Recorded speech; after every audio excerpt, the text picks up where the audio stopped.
Reports are highlighting that the White House sidelined Director of National Intelligence Tulsi Gabbard from months of planning related to the operation codenamed Absolute Resolve against Venezuelan leader Nicolas Maduro, amid skepticism that her past opposition to military intervention in Venezuela raised doubts about her support for the action.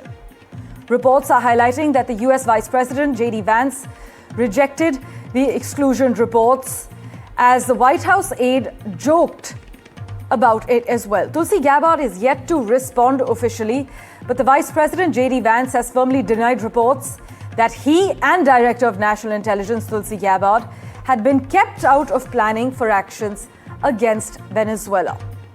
Aditya is tracking what's happening in the White House and all the internal, the chemistry and what's happening behind the scenes. Aditya, tell us what's happening. Vance there denying the fact that him and Tulsi Gabbard were sidelined after Bloomberg report categorically said that they were.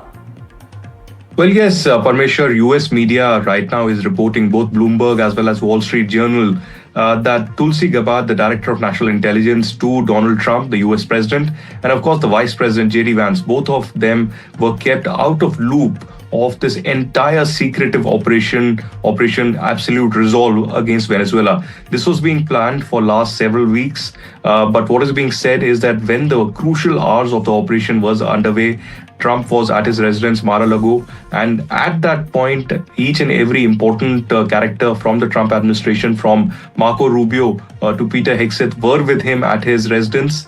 But Vance and Director of National Intelligence Tulsi Gabbard was missing.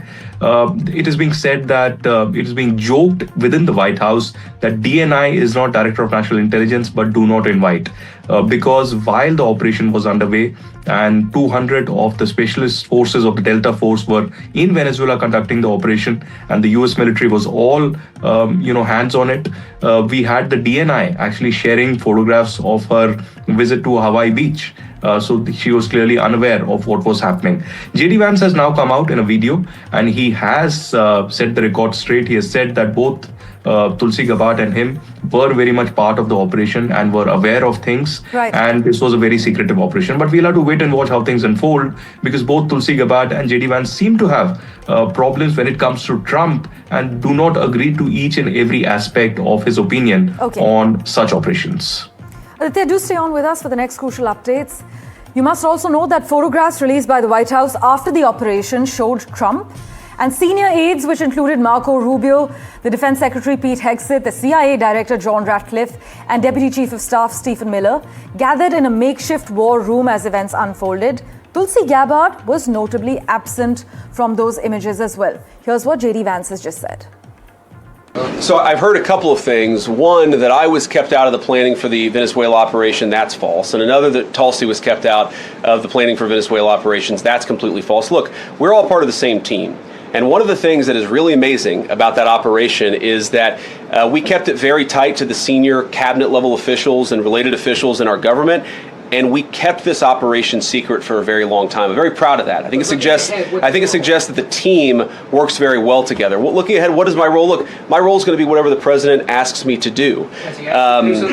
Well, every other day, I'm chairing the meeting that we do on this among White House principals to talk about next steps to try to ensure that Venezuela is stable, and as the president has directed us to do, to ensure that the new Venezuelan government actually listens to the United States and does what the United States needs it to do under our country's best interest. So I'm going to be as involved as the president wants me to be. So far, that's been very involved, and I'll keep on doing that so long as the president asks me to do it.